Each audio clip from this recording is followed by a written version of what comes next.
let's take a look at this first question doing hypothesis testing. You can read through it as you go. We'll highlight in blue.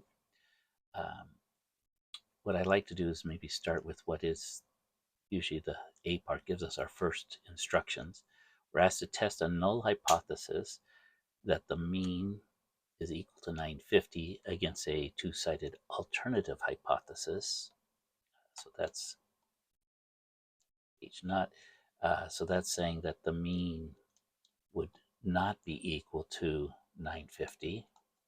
So that's the translation here, since it's two-sided. Not less than, not greater than, not equal to. It has to use a 5% level of significance. So what are we talking about? Well, it's SAT scores of entering students have had a mean of 950. So this is the historical. We're testing is it staying the same. Each year, a sample of applicants is taken to see whether the examination scores are at the same level. Okay, so that's giving us the equal to. A sample of 169 students, this is our sample, so that's going to be our N. In this year's class had a sample mean score, sample mean, and a standard deviation.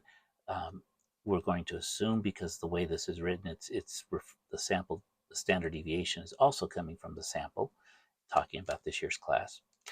And so that helps us when we go to set everything up. We're going to use a t-test. So because this is coming from the standard deviation comes from a sample, it'll be best to do a t-test. And so to set that up, we're going to kind of get our drawing ready when we have all our figures to look at things. What we're going to look at is we have a 5%. We're asked to do the level of significance is 5%. It's right over here. And a two-tailed tells us that we're going to use these as our critical t values, z or t, right? But in this case, they're t-tailed. It's a two-tailed test. That's a t. So when we come back over here, let's set up our rejection region, and we'll go with the gray color. Negative 1.6 is just shy of the negative 2. So we'll go there, put our line there. And this is what the calculator is going to give us as well, is this is our rejection region. And since it's two-tailed, we have one on the bottom and one at the top. Again, they're not really exact, but what we'll do is we'll label it, and then that way we'll know exactly what it is. So this is your T critical, T sub C, 1.96. Here's our T critical, 1.96. Okay, and our test is the calculations we're going to find out is if the T statistic and the p-value is going to be down in here. Okay, and again, with these T criticals, each of these, the area is what this is going to be 0.025 on this side and 0.025 on the other side, the areas, because our alpha is equal to 0.05. Okay, so the total area in both wings, both tails, is 5%. And we can test it with a p-value as well as the t statistic that we're going to come up with. Okay, we'll also get a t test statistic. So now's the time to go ahead and plug in all our values. So we'll come to our calculator. We'll come down to the inference tests and the test part, not the intervals. That's for confidence intervals. We're going to do one mean because we're talking about a mean, not a proportion. Proportion is a percentage. And we've decided we should do a t-test because our standard deviation comes from a sample. Simple as that. We put in our null hypothesis. They actually gave that to us, 950. What kind of testing alternative hypothesis do we have? Again, we have three choices. This is the one with the two-tail that the mean is not going to be equal to 950. We go to next. We do not have a data set, so we just go to input our statistics. The sample mean was given to us as 980. That came from the sample. Sample standard deviation, that was 150. We're just pulling our numbers right off of the question itself.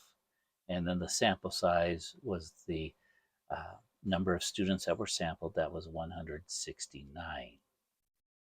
Significance level, 0.05, that's usually what the default is, so it's nice we don't have to change anything. We'll go to the next, and it will calculate our t-statistic using the formula. It's all built in, and we get the t-statistic is positive 2.6. Now, we go to the next, the calculator will show us what that means, but I want to, where is 2.6 as a t-value? Well, let's change to the golden color that it uses. If this is a t-value of 1.96, right, 2 is here, 3 is here, 2.5 is about there, so 2.6 is going to be a little bit higher. So this is our t-statistic of 2.6. And what the p-value is, which is listed on the calculator, is 0.01. The p-value is the area above that value. Now that 0.01 is not just this side, it's also, because what we look at is the absolute value of t, so it could be down here as well, negative 2.6. When we're doing a two-tailed test, we could have been at negative 2.6 as well.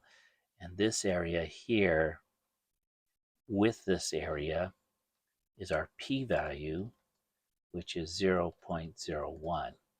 The amount of area actually in each of these tails, as we could see, is going to be half of that. So the area here is 0.005, and over here is 0.005. Again, you don't necessarily need to know that, but if you do, that's good. So what we can do by calculating the p-value, answer this question directly, that's given to us on the calculator, 0.01. You could go to 4 decimal places if you want, round that to 2. Oftentimes they ask for that just to see how accurate, but that's 1%, 1.02%. So that's our p-value. Since the p-value is smaller than the alpha value, p is smaller than alpha, what this tells us is the result of the test. We're jumping down to here. What is the result? Is to reject the null hypothesis.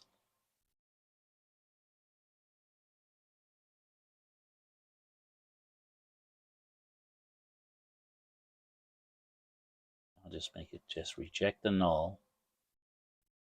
And what can we state now? Again, we're kind of done with the test. We have evidence. We have strong evidence, is what we're going to say.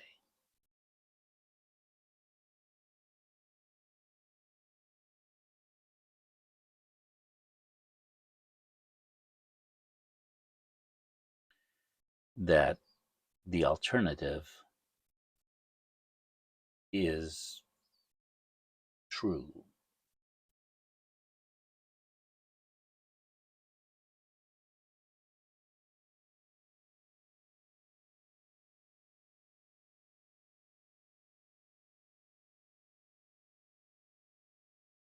Something like that. There is a difference. I guess let's put it this way, the SAT scores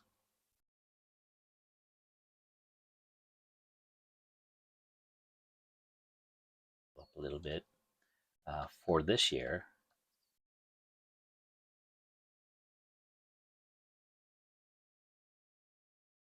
are different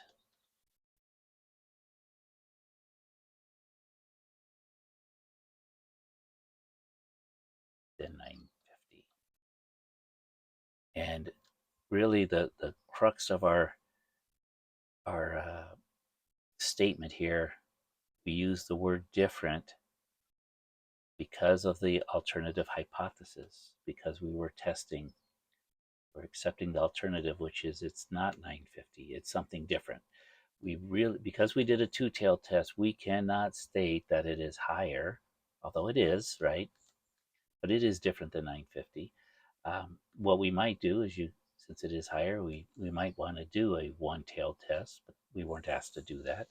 But because it's a two-tailed test, whenever you have a two-tailed test, the statement is always going to be, if you reject, here's our key part, we reject the null, so we can say that there is a different mean.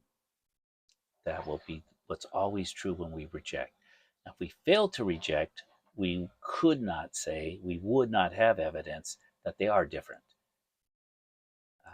Okay, we have really no 100% statement on that, but that's where we're at. Now notice they asked for the p-value, which we compared the p-value, which is 0.0102, which is less than 0.05 numerically, right? 1 is less than 5. So that's what allowed us to reject. We also could have compared the t statistics themselves, but notice it's sort of swapped with the t statistic.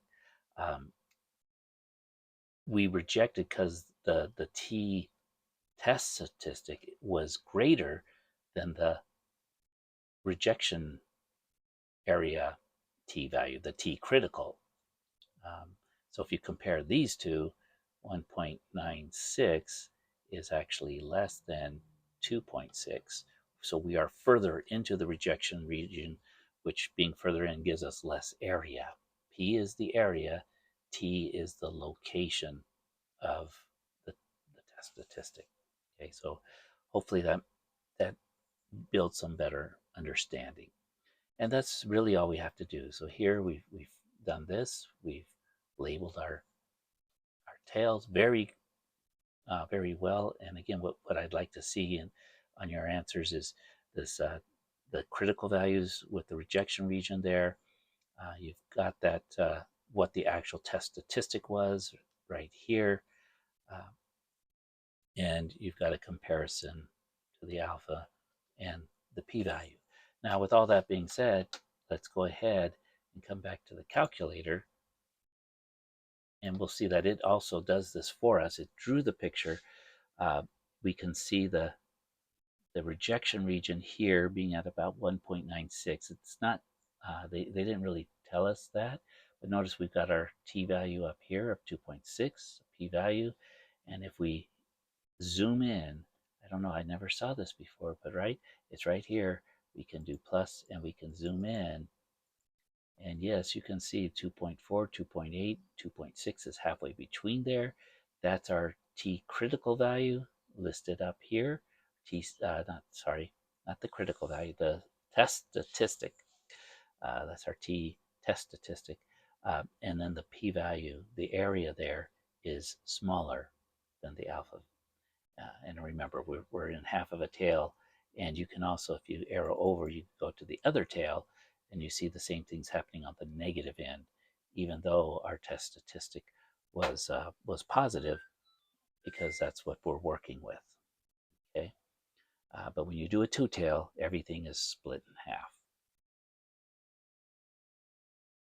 So it looks very similar to what we have here. So this is the way we're showing our work. What we're doing, rather than showing formulas and stuff. We'll let the calculator handle the formula, but we handle the interpretation by the drawing. All right. Thank you.